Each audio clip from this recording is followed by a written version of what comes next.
I'm going to have the honor of introducing Dr. Svetlana Savranskaya to all of you for today's talk. I've actually been very lucky to work alongside Dr. Savranskaya on a wonderful project that we had together this past year called The Bridge, where we were opening up options for archive work in Russia. Even in the year of a pandemic, it is still possible. And I'm sure that Dr. Savranskaya is going to talk a little bit about that. And definitely the subject matter that she's discussing today is informed by the documents that she's able to get access to through some really, really hard work. Dr. Svetlana Savranskaya is the Director of Russia Programs since 2001 at the National Security Archive, George Washington University. She is the author with Tom Blanton, who we heard from yesterday, of the book, The Last Superpower Summits, Gorbachev, Reagan, and Bush, which won Choice Magazine's Outstanding Academic Title Award in 2017.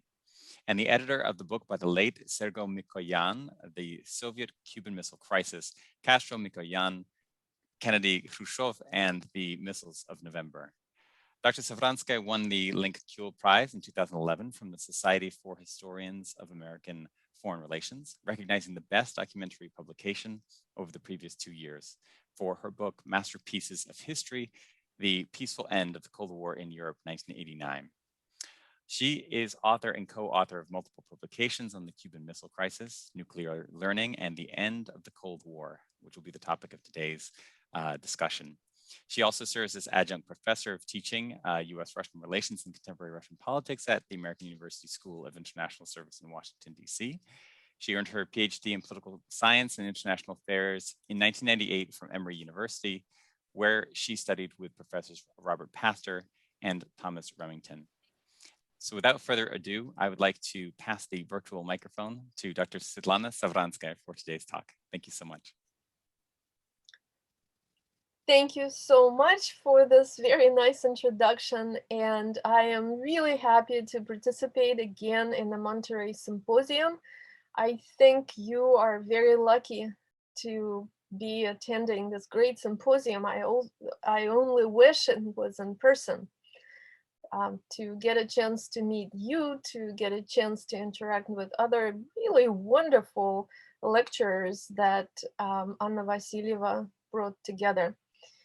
So today we will be talking about NATO expansion and the debate about NATO expansion throughout the 1990s and today in Russia. I just came back from Russia literally last night, so if I feel a little sleepy, I really apologize. I am so badly jet lagged, but I think this is one of the most interesting subjects of the post-Cold War period. And if you were in Russia today, you would think that this is one of the highest priorities that people still are discussing, and it still has a lot of impact on US-Russian relations and Russian-European relations. So the way we would do it, I think I will lecture for about 35 minutes. 35, 40, I have a tendency when speaking on this subject to run over my time limit. But I think in a way you guys all have Zoom tiredness now after all these days that you've been staring at the computer. So if you would like to ask a question in the middle of the lecture, just send a message by chat, or just, if I don't see it, just interrupt me and ask the question. And we can address that question right then. But if you don't have any questions in the middle of the lecture, then we could talk, we could, certainly address it in the question and answer period. Is that agreeable? Okay, great. And I think this is this is something that many lecturers in the symposium before me mentioned. This is what Jarlath just told me. So what I would like to do is to take you a little bit in depth. I would like to take you to the 1990s and kind of to the origins, to the time when this question was raised for the very first time, and kind of talk about misunderstandings and myths, if you want, misperceptions about this subject. So let's go back first to the very first time when this subject was mentioned, and that is the very beginning of the 1990s. This question was raised during the debate on German unification. The Soviets, led by Gorbachev, remember Mikhail Gorbachev, who came to power in 1985 and announced glasnost and perestroika. I know you probably are so well informed about all that, but I find that with the new generation of students, sometimes these events seem like ancient history. So anyway, during the German unification debate, Gorbachev initially was in favor of very slow process of German unification. And the reason for that was that Gorbachev had this grand idea of common European home. He had the idea, which actually was mentioned by Immanuel Kant before, and was mentioned by Victor Hugo before, that Russia will join the European nations in one big common home. Gorbachev could be real. So for him, this pan-European cooperation, pan-European institutions, building these institutions was the highest priority. That the Soviets did not use force in Europe when they withdrew their troops, and they did not even threaten force. They did not try to force the East European countries to stay within the Warsaw Pact, because they believed that with the end of the Cold War, Russia will become part of this common European home, and you don't want to use force in your own home. And there was no need to force them to stay in the Warsaw Pact if the new Soviet Union could join Europe. That was the idea. Now, when Germany began the process of unification, the Soviets were concerned that now all the attention in Europe will switch from building common European institutions and strengthening CSC, which is now OSCE, from that to German unification.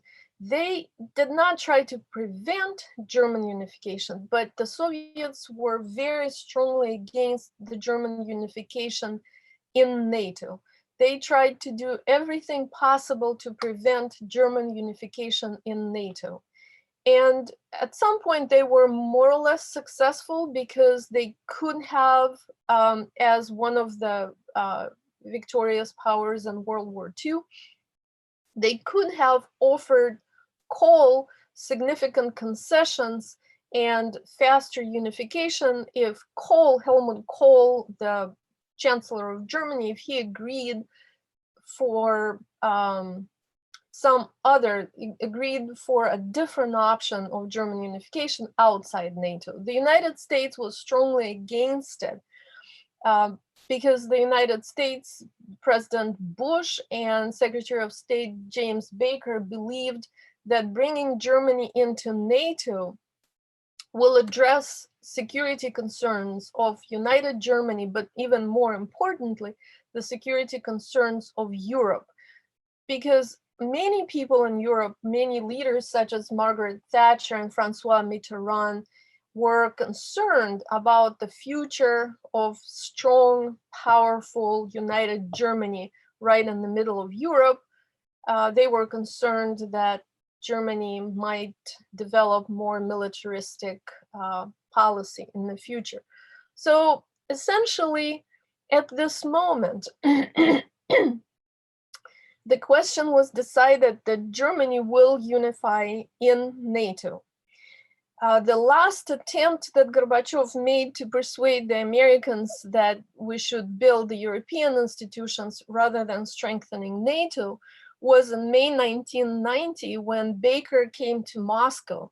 And here Gorbachev was asking whether it would be a better idea to build the common European home, to which Baker responded with this really memorable phrase which expressed the US position on European institutions.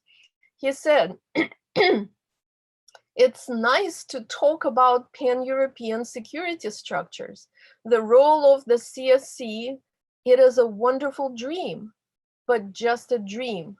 In the meantime, NATO exists, and participation in NATO will mean that Germany will continue to rely on this alliance to ensure its security." So that was a done deal. In the summer of 1990. Germany began unification in NATO. While Gorbachev and the Soviets were talking through these issues, in the back of their minds, there was constant threat that if in the future something will happen with the Warsaw Pact, the East European allies, former allies, might want to join NATO, and NATO might want to expand to swallow Eastern Europe and move the borders of NATO to the borders of the Soviet Union. Of course, at that time, nobody thought about the possibility of the Soviet Union breaking apart.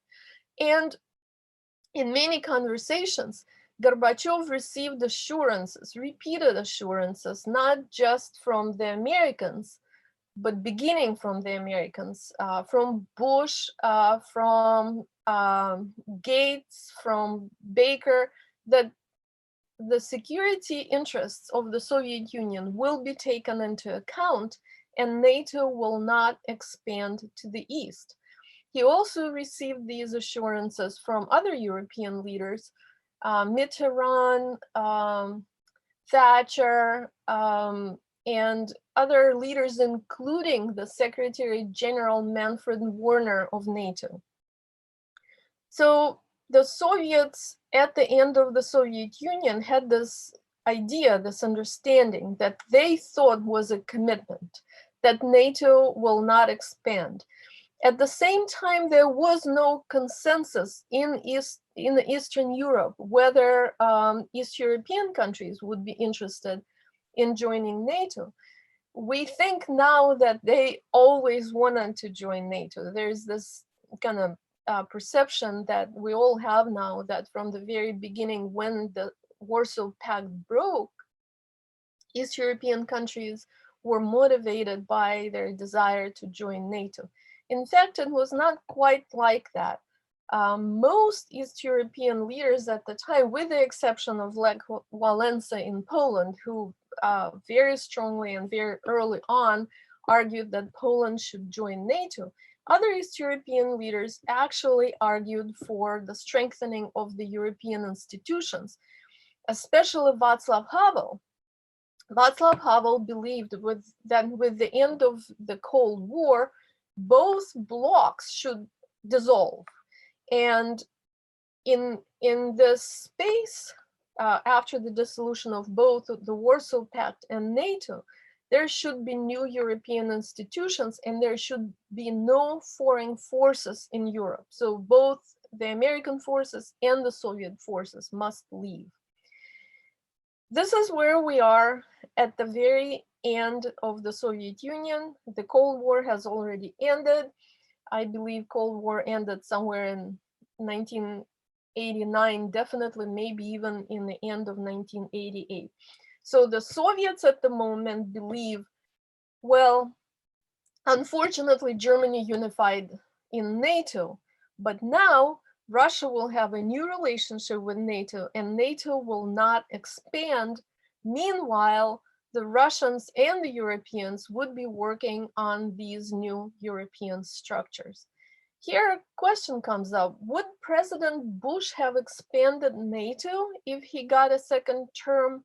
This is a very interesting question. Some people, like Joshua Shifrinson, believe that yes, President Bush, the father, would have expanded NATO. And in fact, that there were already discussions in the administration leading to possible NATO expansion.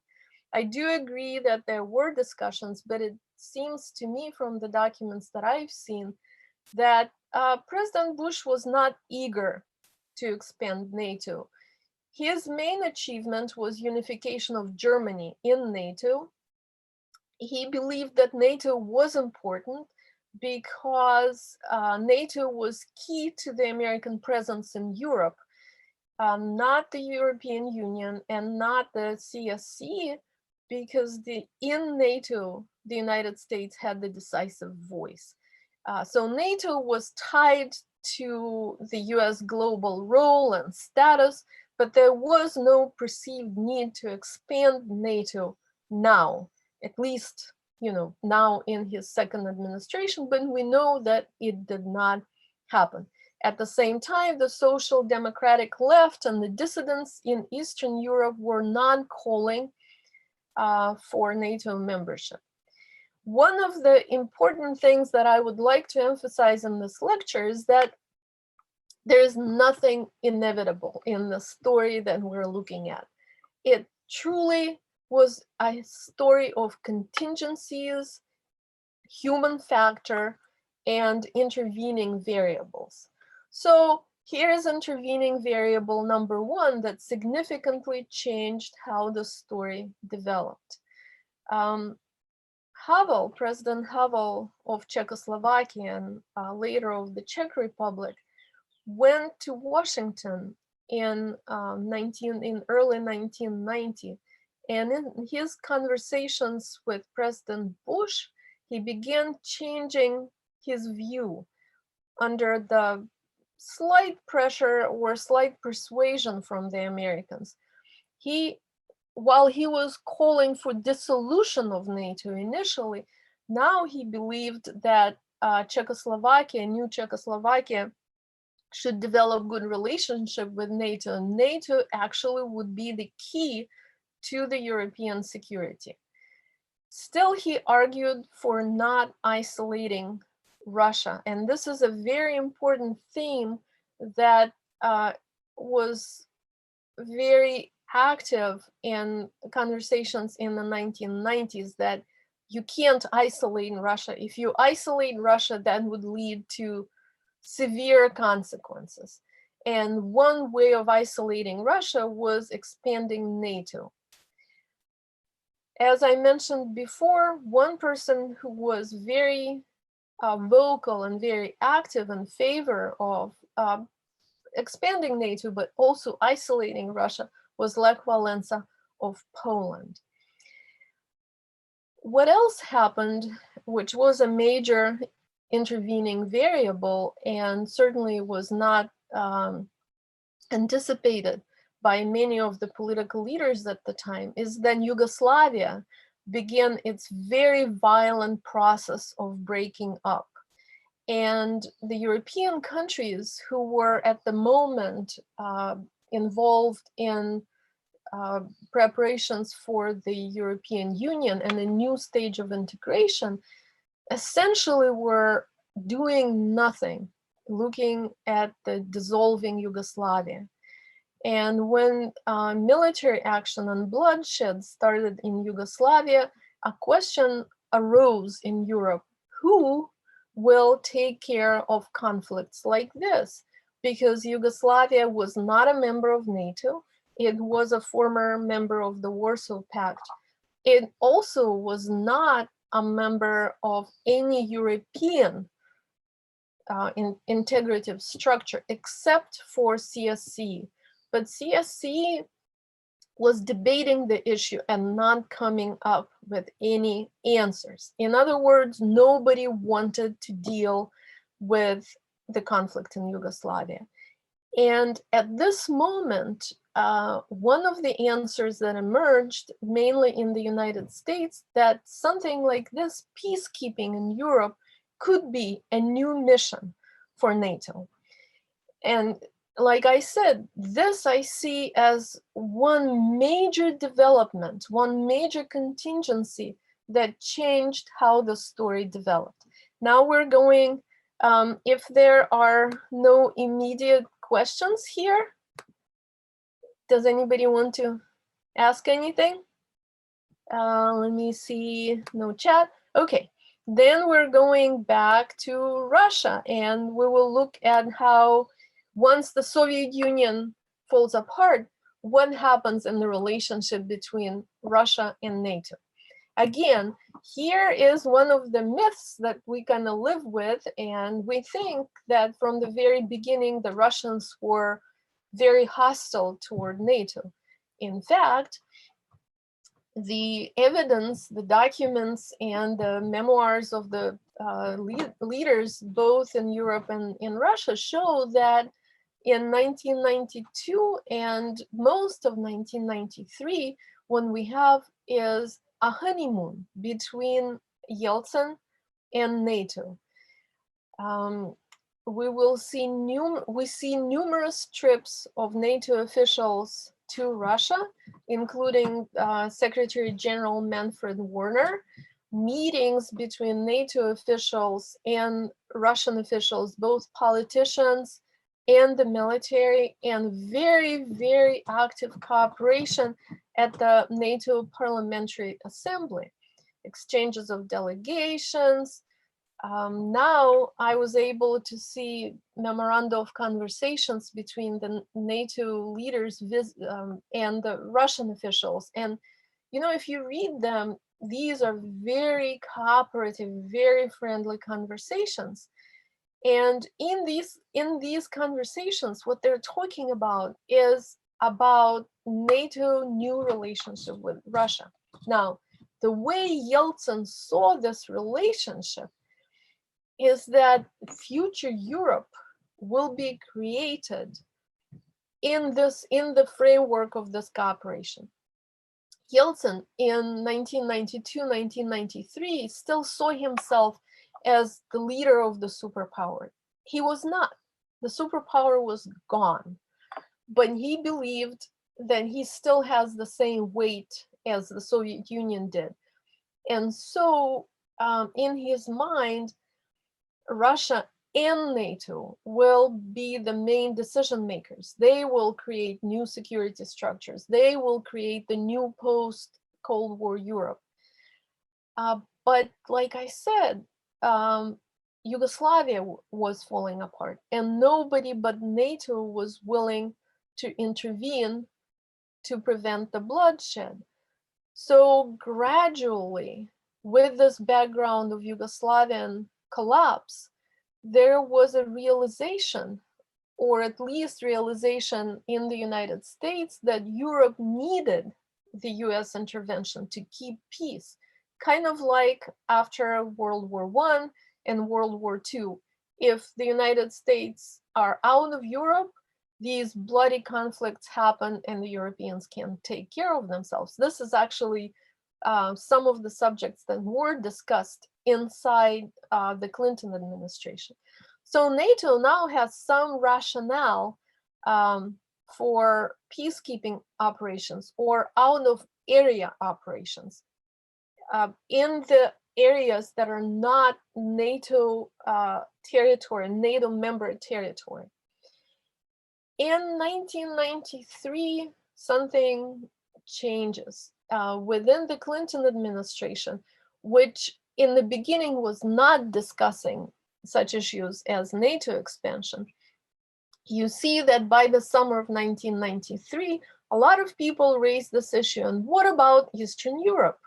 East European leaders come to Washington, especially Lech Walesa and Václav Havel and the Hungarian leadership. At the opening of the Holocaust Museum, they tell Clinton that it would be the best for East Europeans to be integrated in European institutions such as the European Union and NATO to guarantee their security.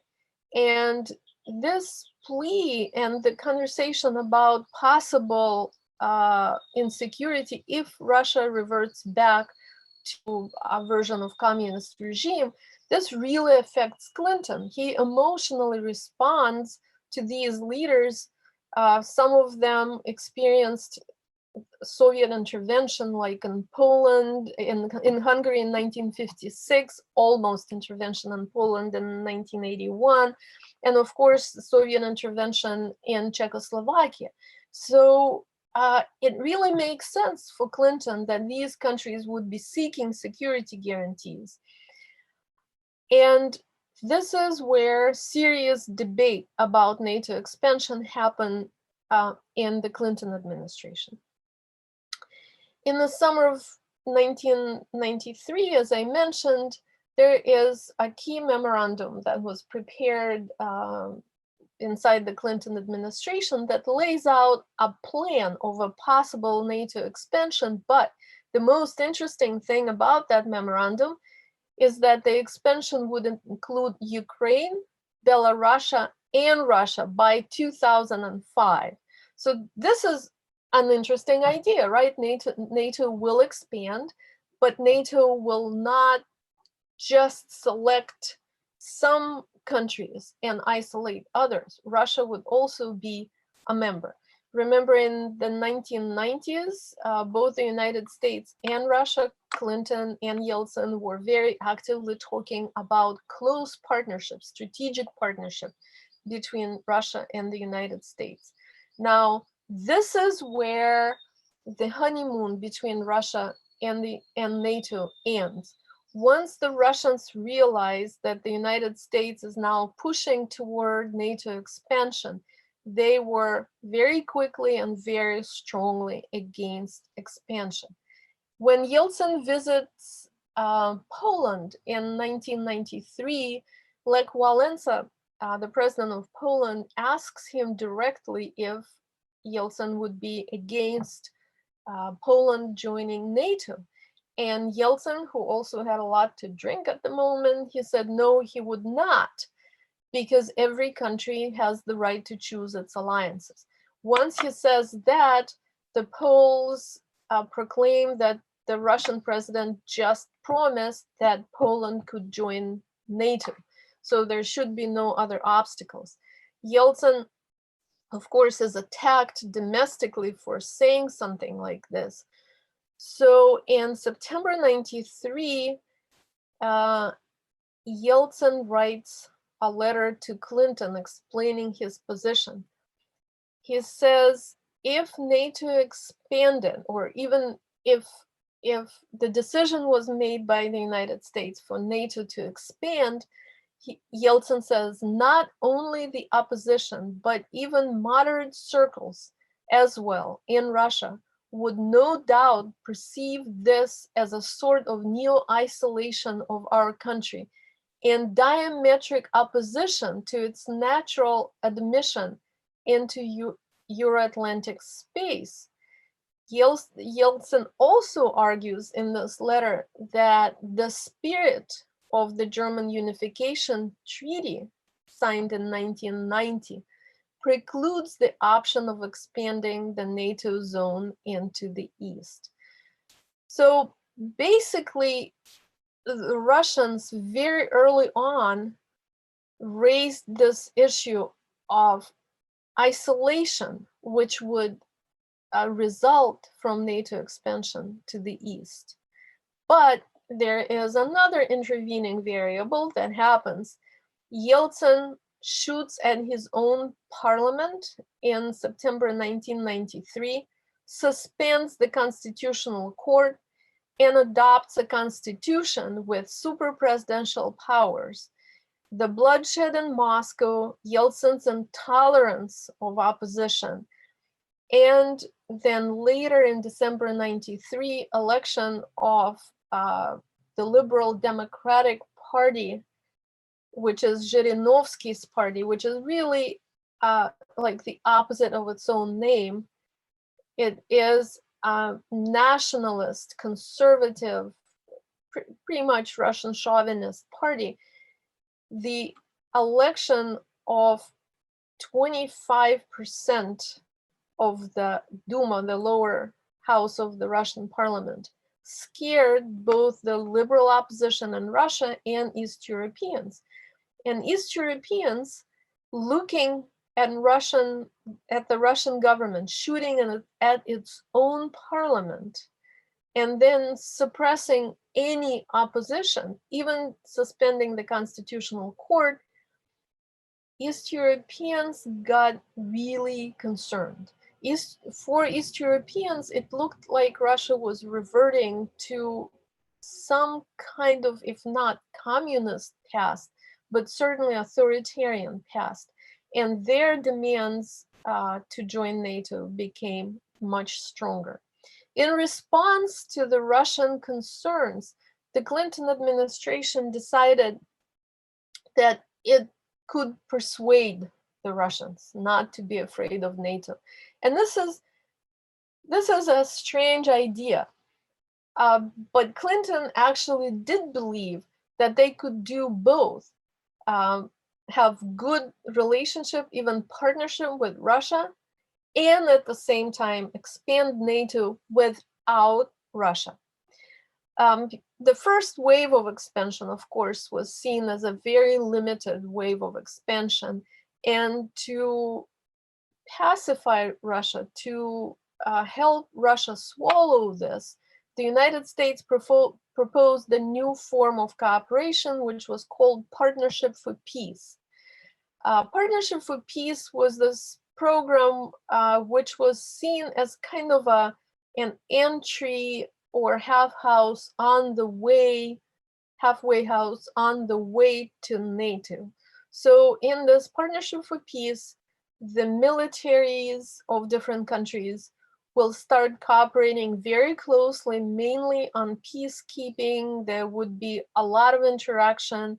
There would be a lot of informing each other about the maneuvers, learning about each other, transparency.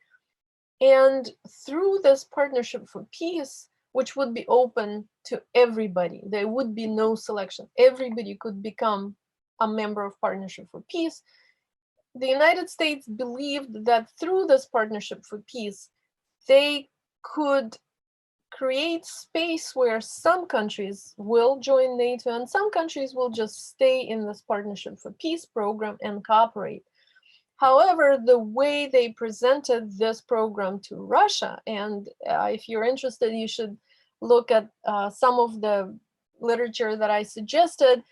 We published all the documents in the two postings, what Gorbachev heard about NATO expansion and what Yeltsin heard on NATO expansion. It is on the website of the National Security Archive and it's in your readings. So you could read these words yourself and see how does it sound. So the way it sounded to the Russian officials, to Yeltsin, is that there will be no immediate NATO expansion, that the Partnership for Peace would be instead of expansion. And so the Russians supported Partnership for Peace very strongly, thinking that if they cooperate through this program, in this framework, there will be no expansion. However, the ambassador at the time, the US ambassador in Russia, understood all the difficulty and all the sensitivity of this issue for the Russians. And he argued for a very slow expansion of NATO if such a decision is made. In one of his wonderful cables that we helped declassify, he said that the NATO issue is neuralgic to the Russians. They expect to end up on the wrong side of a new division of Europe if any decision is made quickly. I mean, this is prophetic, pretty much. They did end up on the wrong side of the division of Europe. No matter how nuanced, I am quoting from the cable, if NATO adopts a policy which envisions expanding into Central and Eastern Europe without holding the door open to Russia, it would be universally interpreted in Moscow as directed against Russia and Russia alone, or as neo-containment. If we look at the Russian reaction in the mid-1990s to NATO expansion, what we see is something that never happened with the Russian political spectrum. NATO expansion was the only issue, seriously, the only issue which united all the parties and factions in the Russian parliament. There was no single other issue on which there was a consensus in the parliament and among the Russian elite. So this is what you can see if you look at the documents, the Duma discussions, if you interview people. At the same time, on the US side, there was an impression, and I myself saw it in my interviews and work with American officials of that period. They sincerely believed that, oh, well, there are some conservatives in Russia, you know, some uneducated people, backward people who, yeah, they oppose NATO. But the majority of the political elite and Yeltsin himself, they can live with this as long as we have good relations between Russia and the United States. And this is completely wrong. It means that either American officials were willfully misreading Russian strong opposition, or they still believed that you could either persuade or bribe the Russians, Yeltsin, to accept NATO expansion. And Yeltsin did go along eventually, but you know, what else could he do? If NATO decided to expand, yes, Yeltsin signed the documents of Partnership for Peace and not later Russia-NATO Charter, but it does not mean that he actually agreed. Yeltsin was strongly opposed, and in fact, he pretty much, pleaded with Clinton not to expand when Clinton came to Moscow in 1995. Here's from their conversation. Yeltsin says, I see to Clinton directly, one-on-one, I see nothing but humiliation for Russia if you proceed with NATO expansion. Why do you want to do this? We need a new structure for pan-European security, not old ones. But for me, to agree to the borders of NATO expanding toward those of Russia, that would constitute a betrayal on my part of the Russian people. That's a pretty strong quote. And yet, Clinton had other priorities. He needed Yeltsin on his side. Yeltsin was a good partner with all his problems and intolerance of opposition and drinking. He was a good partner. He was a great partner in arms control. He eventually signed the NATO-Russia Founding Act. Yeltsin also had other priorities. Yeltsin was interested in further arms control. He was interested in partnership with the United States for the reasons of prestige and continuing his kind of Russian status as a superpower. Also, he needed economic aid. Also, he wanted to become a member of G7. And so a grand compromise was struck. Yeltsin would not argue too strongly about NATO expansion and hope that this one round, the first round of NATO expansion, the Czech Republic, Hungary, and Poland, would be the last round. And Yeltsin actually did believe that this is what will happen. So in May 1997, the Russia-NATO Founding Act was signed, and then resulted in extensive exchange and consultation programs. A lot of NATO offices opened in Moscow, and Russia was accepted into G7, making it G8. So the first round, the Czech Republic, Hungary, and Poland were invited to begin the accession process in 1997. And on March 12, 1999, they became the first members former members of the Warsaw Pact to join NATO. Note the date, March 12, 1999. The argument for NATO expansion was that NATO does not threaten Russian security. All that NATO does is provide security for its members. NATO will consult and cooperate with Russia on all the security issues. So the first round of expansion is finalized on March 12, 1999. And on March 24, 1999, NATO starts bombing Belgrade over the conflict in Kosovo, notwithstanding Russia's strong objections. So Serbia at the time is one of very few Russian allies that are still left as allies. And Russia is very concerned about the situation in the former Yugoslavia. Russia was willing to mediate, Russia was willing to provide peacekeeping forces, but without informing Russia, NATO starts bombing Yugoslavia literally less than 2 weeks after the first round of expansion. That leads to huge fallout inside of Russia. The parliament demands full break with NATO.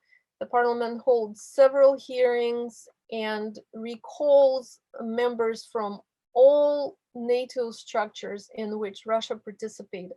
So a full breakdown of NATO-Russia relations occurs after the NATO bombings of Yugoslavia. Here we come to the early 2000s and the new president of Russia and the new rounds of expansion of NATO. And this moment is another moment where we have a lot of contingency and unpredictable futures.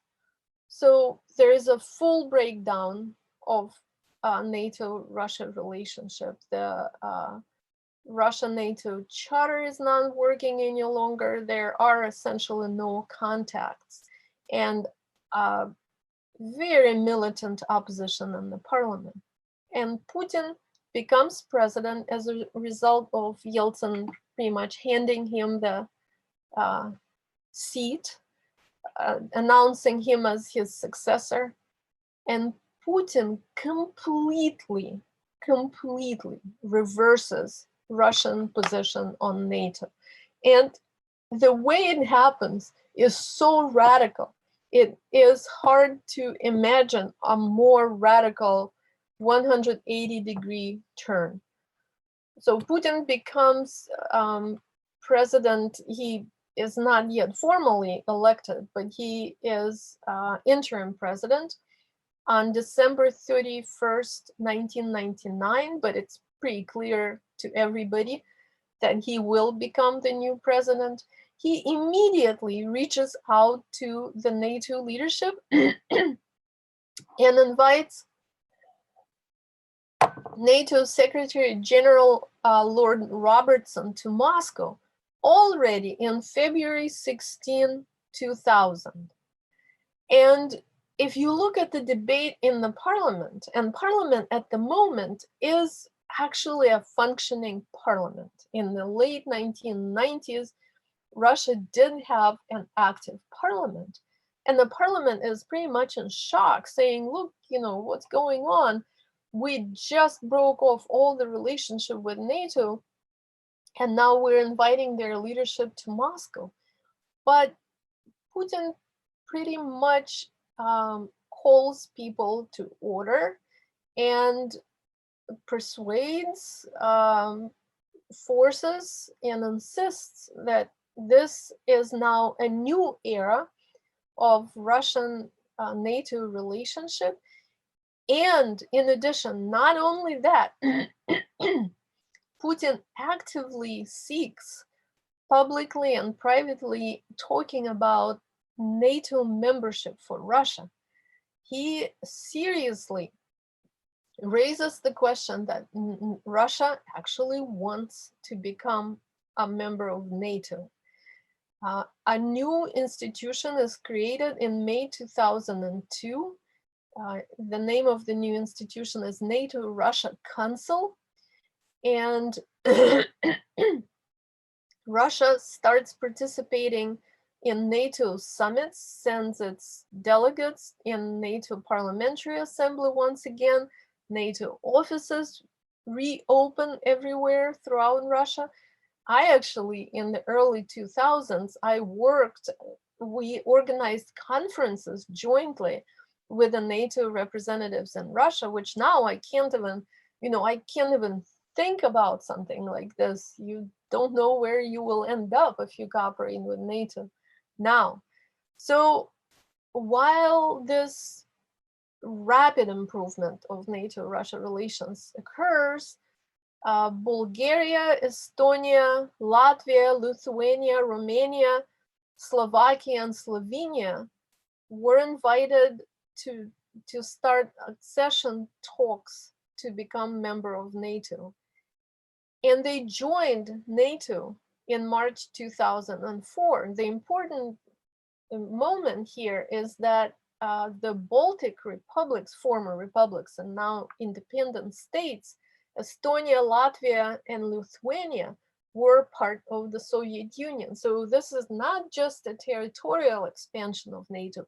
This is really a new substantive level of NATO expansion going into the former Soviet Union, which before sounded like a red line, sounded like it could never happen. And it happened. And Russia expressed its disappointment, but did not make any threatening moves or did not really seriously even object, because at the time, Putin's priority was cooperation with the United States, with NATO, and eventually becoming a NATO member. So again, here's this idea that we have that Russians were, so strongly anti-NATO. And in fact, there were eras, there were moments in time when they weren't. They were actively cooperating, especially under Putin. Now, the key moment happens in 2008, because in 2008, the red line that Putin very clearly defined was crossed. At the Bucharest summit of NATO, Georgia and Ukraine were not yet invited, but pretty much promised by the United States that they would become members of NATO. And this is something that Russia saw as a direct threat to its vital security interests, especially Ukraine. As we know, in 2008, after that Bucharest summit, Russian troops crossed the borders into Georgia and stayed there in South Ossetia, and Georgia lost two of its territories, South Ossetia and Abkhazia. And after that, you don't really see serious discussion of NATO expansion to Georgia. Of course, if Russia is pretty much occupying these two territories, it's hard to talk about NATO membership. And this, at the same time, the discussion of NATO membership for Ukraine also stopped. And we hear a lot right now in the speeches, and I'm sure in telephone conversations, which we don't hear between the Ukrainian leadership and American leadership.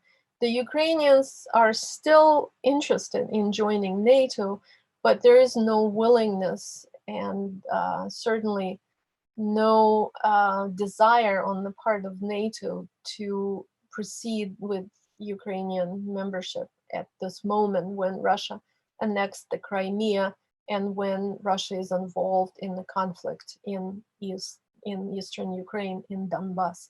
So I come here to the conclusion. People have different opinions, certainly, about the expansion and the wisdom of expanding NATO. George Kennan, probably the best known Sovietologist and the expert on Russia in the United States, said that expanding NATO was the most fateful error in the US foreign policy. Paul Nitze, the leading US arms control negotiator and close advisor to American Republican presidents, also believed that expanding NATO was not wise. I do think that expanding NATO at the time when it was expanded created a different Europe, that there were other ways of building the post-Cold War space. And with that decision and carrying it out, a lot of opportunities in US-Russian relations and generally in European security were lost. And I would like to end with a quote from Mikhail Gorbachev, who said in November 2014, when he came to Germany to celebrate the anniversary of the fall of the wall, when he said is, what is happening now is the collapse of trust.